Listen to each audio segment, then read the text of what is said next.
అవినీతి కాదా అని ఈరోజు నేను అడుగుతున్న మిత్రులారా. ఇన్ని దుర్మార్గాలు చేసి ఇంత దోపిడీకి పాల్పడి 1,00,000 కోట్లు కొల్లగొట్టి 1,000 ఎకరాల భూములను ఆక్రమించి ఇవాళ గోదావరి బంకంచెర్ల రేవంత్ రెడ్డి వచ్చి మొదలుపెట్టి చంద్రబాబు నాయుడుకు నీళ్ళు ఇస్తున్నాడని దుర్మార్గమైన మాటలు మాట్లాడుతున్నాడు. చంద్రబాబు నాయుడుతోనే ఉండాలంటే, చంద్రబాబు నాయుడుతోనే అంటగాగాలంటే అక్కడనే ఉండేటోని కదా. ఈ రాజీవ్ గాంధీ ఆశీర్వాదం తీసుకొని ఇక్కడెందుకు ఉండేటోని చంద్రశేఖర్ రావు? ఆనాడు సోనియమ్మ నమ్మించి కాళ్ళకు దండం పెట్టి కడుపులో తలకాయ పెట్టి నీతో చేరతాని అబద్ధాలు చెప్పి నట్టేట్లో ముంచి నడి బజార్లో మోసం చేసిన చరిత్ర నీదైతే తెలంగాణ ఇచ్చిన సోనియమ్మకు అండగా నిలబడాలి.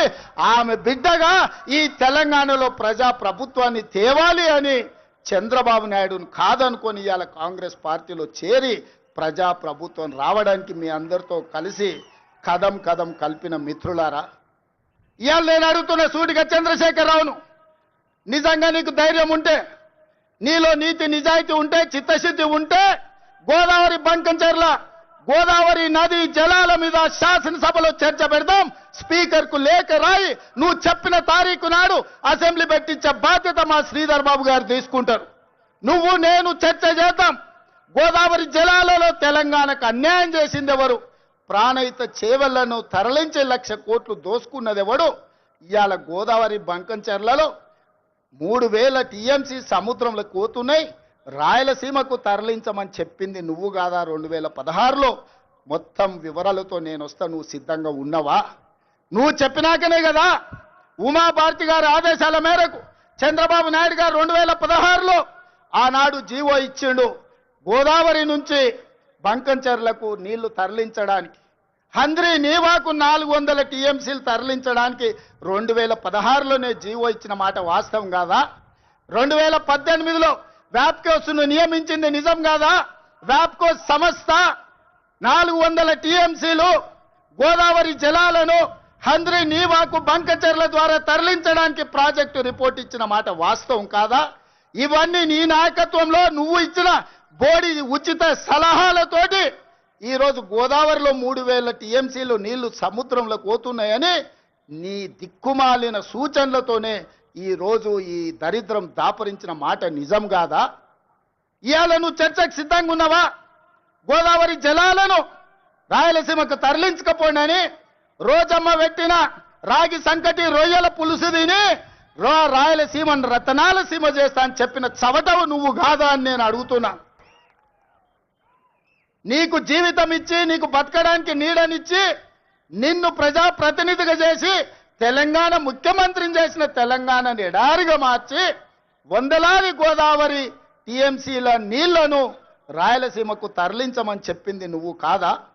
ఇవాళ నువ్వు సిద్ధంగా ఉన్నావా నేను అడుగుతున్న చంద్రశేఖర్ రావు గారు. నీ వంది మాగదులతో మాట్లాడించడం కాదు, నీ శనీశ్వరుడైన అల్లుడితో మాట్లాడించడం కాదు. నేను సిద్ధంగా ఉన్నా. గోదావరి బంకంచెర్ల ప్రాజెక్టు మీద నువ్వు చర్చకు రా. స్పీకర్ గారికి ప్రధాన ప్రతిపక్ష నాయకుడిగా లేఖ రాయి. శాసనసభ సమావేశాలు పెడదాం, ఎదురెదురుగా నిలబడదాం, మాట్లాడదాం. ఎవరు నిజాలు, ఎవరు జీవోలు ఇచ్చారు, ఎవరు తెలంగాణను దెబ్బతీసిండ్రో, ఎవరు నువ్వు తెలంగాణను దోక చేసిండ్రో, ఎవరు కాళేశ్వరం కడితే కూలేశ్వరమైందో చర్చ చేయడానికి నువ్వు సిద్ధంగా ఉన్నావా? ఒకరోజు గోదావరి మీద చర్చిద్దాం, రెండవ రోజు కృష్ణానది జలాల మీద చర్చిద్దాం. ఉమ్మడి రాష్ట్రానికి ఆనాడు పచ్చావత్తు ట్రిబ్యునల్ 811 టీఎంసీలు ఏకంగా కేటాయిస్తే 811 టీఎంసీలలో తెలంగాణ రాష్ట్రం విడిపోయినప్పుడు నువ్వు పోయి చంద్రబాబు నాయుడు దగ్గర వంగి వంగి సంతకం పెట్టి 512 టీఎంసీలు ఆంధ్రప్రదేశ్ తీసుకోండి, 299 టీఎంసీలు నాకు సరిపోతాయని సంతకం పెట్టింది నువ్వు కాదా? ఇవాళ కాగితాలని శాసనసభ ముందు పెడతా. నువ్వు చర్చకు సిద్ధంగా ఉన్నావా? 10 ఏళ్లలో ఏ ఒక్కరోజు కూడా కాగితాలు రాసుకొని పంపకాలు చేసుకున్నా 299 టీఎంసీ నీళ్లు ఎన్నడూ వాడలే. 200 టీఎంసీలు కూడా నికరంగా ప్రతి సంవత్సరం వాడలే. కేటాయింపులు 68% పరివాహక ప్రాంతం తెలంగాణ ప్రాంతంలో ఉంది, ఓన్లీ 32% ఆంధ్రప్రదేశ్లో ఉంది. ఆ లెక్క ప్రకారం అంతర్జాతీయ జల విధానంలో 555 టీఎంసీలు తెలంగాణ రాష్ట్రానికి రావాలి. కానీ ఆంధ్రప్రదేశ్కి 512 టీఎంసీలు ఇచ్చి తెలంగాణకు కేవలం 299 టీఎంసీలు సంతకం పెట్టి శాశ్వతంగా తెలంగాణకు మరణ శాసనం రాసింది చంద్రశేఖరరావు కాదా?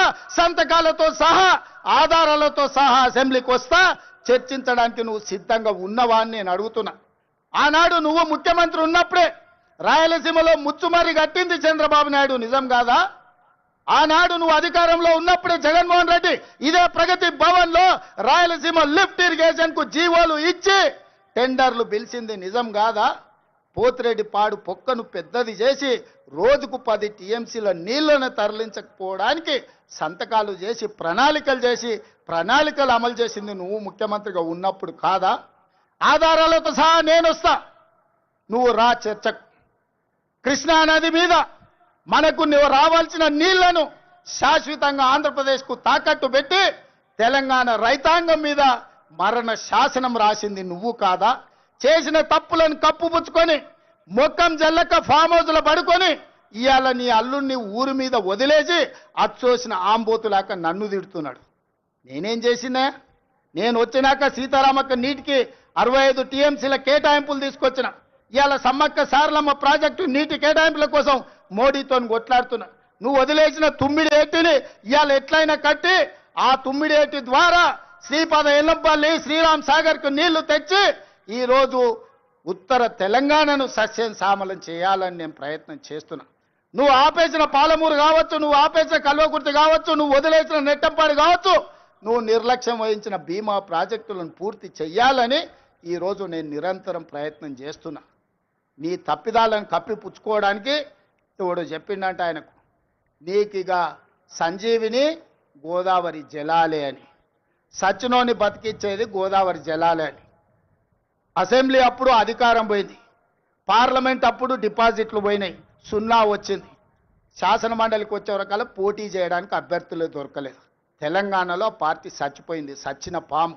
ఆ సచ్చిన పాము ఈరోజు గోదావరి జలాల సెంటిమెంటుతోని ఇవాళ మంటలు పెట్టి తెలంగాణలో పార్టీ మళ్ళీ బతుకుతుందట. ముందుగాల చూసిరానికి అల్లుని పంపించినట్టు ఎట్లున్నదో చూసిరాపో నేను మళ్ళీ వస్తా అని. ఎట్లకెళ్ళి వస్తావు? తెలంగాణ రైతాంగం అంతా ఎడ్డోళ్ళు అనుకుంటున్నావా, గుడ్డోళ్ళు అనుకుంటున్నావా చంద్రశేఖరరావు? అందుకే ఇవాళ తెలంగాణ రైతాంగం పక్షాన నేను ఈరోజు ఆనాటి ముఖ్యమంత్రికి ఈరోజు నేను సవాలు విసురుతున్నా. మీరు స్పీకర్ గారికి లేఖ రాయండి, శాసనసభ సమావేశాలను ఏర్పాటు చేద్దాం. గోదావరి జలాల మీద ఒకరోజు, కృష్ణానది జలాల మీద ఒకరోజు చర్చ పెడదాం. గోదావరి జలాలను తరలించకపోమన్నది ఎవరు? రాయలసీమను రతనాల సీమ చేస్తానది ఎవరు? ఈ రోజు సంపూర్ణంగా చర్చలు చేద్దాం. నేను తప్పు చేసినట్టు ఒక్క కాగితం చూపించినా, నేను మా ఉత్తమ్ కుమార్ రెడ్డి గారు ఆంధ్రప్రదేశ్ ప్రణాళికలు రచించినప్పుడే కేంద్ర ప్రభుత్వానికి ఫిర్యాదు చేసినాం, కేంద్ర ప్రభుత్వానికి చెప్పొచ్చినాం గట్టిగా, మీరు వాళ్ళకు సహకరిస్తే సుప్రీంకోర్టులో కలుసుకుందాం, మీ సంగతి వాళ్ళ సంగతి అక్కడ తేలుస్తామని చెప్పొచ్చింది మేము. మా చిత్తశుద్ధిని నువ్వా ప్రశ్నించేది? 10 ఏళ్ళు ఈ రాష్ట్రాన్ని దోసుకొని తెలంగాణను ఎడారిగా మార్చి ప్రాజెక్టులన్నిటిని పడావు పెట్టి ఈ రోజు నువ్వు ఫామ్ హౌస్లో పడుకున్న నువ్వు ఈ ప్రజా ప్రభుత్వాన్ని నిందిస్తావా? అందుకే మిత్రులారా, మళ్ళొక్కసారి చెప్తున్నా మీడియా మిత్రుల ద్వారా చంద్రశేఖరరావు గారికి నేను సూటిగా సవాలు విసురుతున్నా. గోదావరి బంకంచెర్ల మీద పూర్తి స్థాయిలో చర్చ చేద్దాం. మీరు స్పీకర్ గారికి లేఖ రాయండి. మీరు ఏ తారీఖు నాడు పెడితే ఆ తారీఖు నాడు మా ప్రజా ప్రభుత్వం చర్చలకు సిద్ధంగా ఉంది. ఆధారాలన్నీ నేను తీసుకొని వస్తా. తెలంగాణ ద్రోహులెవరో, గోదావరి జలాల దొంగలెవరో శాసనసభలోనే తేలుస్తాం. నీకు నీ అల్లునికి చిత్తశుద్ధి ఉంటే చర్చకు తీసుకొని రా, అప్పుడు మాట్లాడదాం తప్ప అబద్ధాల ప్రచారంతో ప్రజల్ని మభ్యపెడతామంటే ఈడెవడు ఊరుకునేవాడు లేడు. అప్పుడంటే పెద్ద మనిషి జానారెడ్డి గారు నీతో ఎందుకులే అనుకున్నాడు. ఇప్పుడు అట్లాంటి పరిస్థితి ఏం లేదు. రా, వస్తే చెప్తా శాసనసభలో నీ సంగతి. అందుకే మిత్రులారా, ఇవాళ నేను ఒక్కటే మాట చెప్పదలుచుకున్నా. వ్యవసాయం దండగ కాదు, వ్యవసాయం పండుగ. రైతు రాజును చేయడమే మా లక్ష్యం. ఈ రైతుల కోసం ఎంత దాకైనా ఎవరితోనైనా కొట్లాడతాం. ఈ తెలంగాణ రైతాంగానికి వ్యవసాయాన్ని లాభసాటిగా చేసే వరకు మా ప్రభుత్వం అండగా నిలబడుతుంది. ఈ రైతాంగ ఆశీర్వాదం ఉన్నోడే రాజు అవుతాడు. ఈ రైతులు తిరస్కరించినోడు ఎవడైనా రావణుడు అవుతాడు. అందుకే రావణాసురుడు అయిపోయి ఫామ్ హౌస్లో నిద్రపోతున్నాడు.